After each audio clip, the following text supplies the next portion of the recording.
दोस्तों, आपने इस वीडियो पर क्लिक किया है तो डेफिनेटली आप यूपीएससी की प्रिपरेशन कर रहे होंगे या फिर यूपीएससी को as a career option choose करने की सोच रहे होंगे। अब सवाल ये उठता है कि मेरा इस वीडियो को बनाने का क्या मकसद है, क्या ये वीडियो आपकी यूपीएससी में काम आएगी?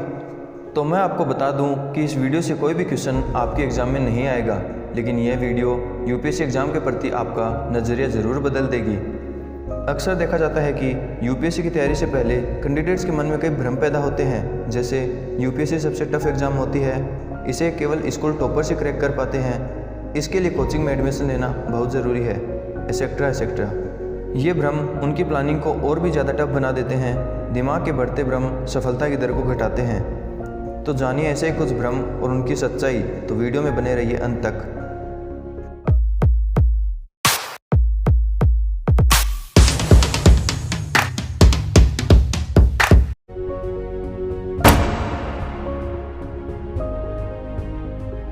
एक्सपर्ट्स के अनुसार आईएएस की तैयारी करने वाले ज़्यादातर कैंडिडेट्स मानते हैं कि यह एग्ज़ाम सबसे टफ एग्ज़ाम है। कुछ इसे मदर ऑफ ऑल एग्ज़ाम भी कहते हैं, लेकिन सच्चाई कुछ और है। दरअसल एग्ज़ाम में बैठने वाले 10 लाख स्टूडेंट में से 4 से 5 लाख स्टूडेंट्स इस एग्ज़ाम को लेकर सीरियस नहीं होते। इस एग्ज़ाम में शामिल होने के लिए उनके पास 6 मौके होते हैं, लेकिन ऐसे लोग सिर्फ एक बार परीक्षा में शामिल होते हैं। ऐसे में कन्फ्यूज़ ना हो।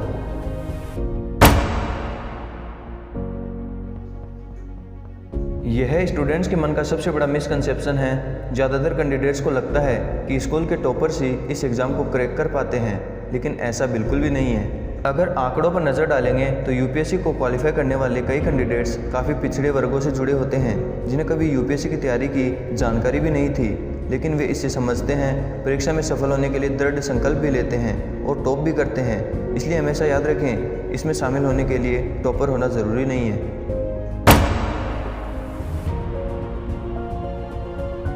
यूपीएससी की तैयारी करने से पहले ही ज़्यादातर कैंडिडेट्स मान लेते हैं कि इसके लिए 16 से 18 घंटे की पढ़ाई ज़रूरी होती है।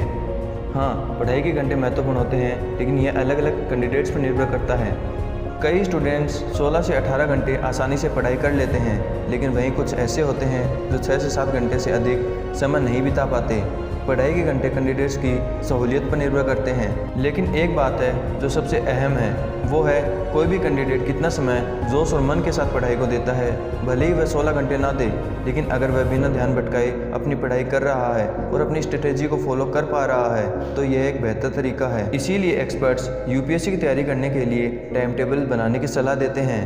अगर कैंडिडेट्स उस टाइम टेबल के मुताबिक तैयारी करने में सफल होते हैं, तो यही बात एग्ज़ाम में सक्सेस होने के लिए अहम साबित होती है।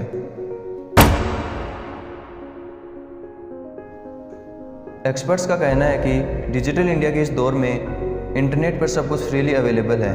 एक क्लिक पर कैंडिडेट आसानी से यूपीएससी की नोट्स से लेकर current affairs, Rajya Sabha TV programme और स्टडी से जुड़ा कोई भी टॉपिक ढूंढ सकते हैं, और वो भी फ्री। इसलिए ये ज़रूरी नहीं है कि कोचिंग में तैयारी करने वाले ही इस एग्ज़ाम को क्रैक कर पाते हैं। अक्सर बहुत से यूपीएससी एस्पिरेंट्स अपने इंटरव्यूज़ में बताते हैं कि उन्होंने बिना कोचिंग से अपनी सेल्फ स्टडी के बल पर ही इस एग्ज़ाम को क्रैक किया है। इसलिए कोचिंग इंस्टीट्यूट्स वालों के बहकावे में न आएँ।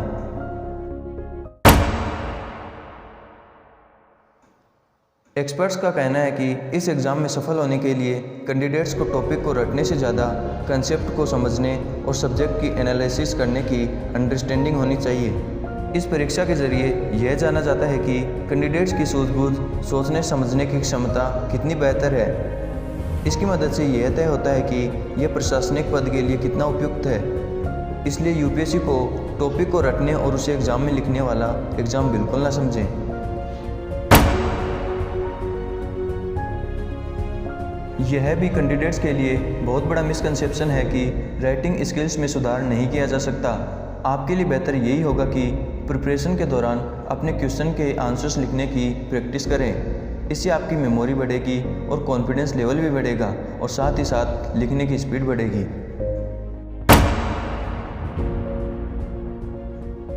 यूपीएससी में प्रीलिम्स में हर गलत आंसर के लिए नेगेटिव मार्किंग होती है, इसलिए क्वेश्चन के आंसर केवल अंदाज़ा लगाकर ना दें। एग्ज़ाम से पहले प्रीलिम्स के टेस्ट पेपर को सॉल्व करने की प्रैक्टिस ज़रूर करें।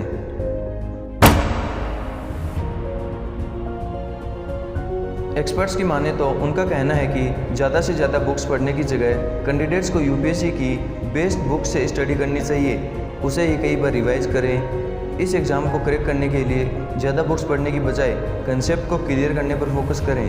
दोस्तों, उम्मीद करता हूँ कि आपको ये वीडियो पसंद आई होगी। अगर पसंद आई है तो वीडियो को एक लाइक और चैनल को सब्सक्राइब करना बिल्कुल मत भूलना। तब तक के लिए जय Hind, wish you all the best.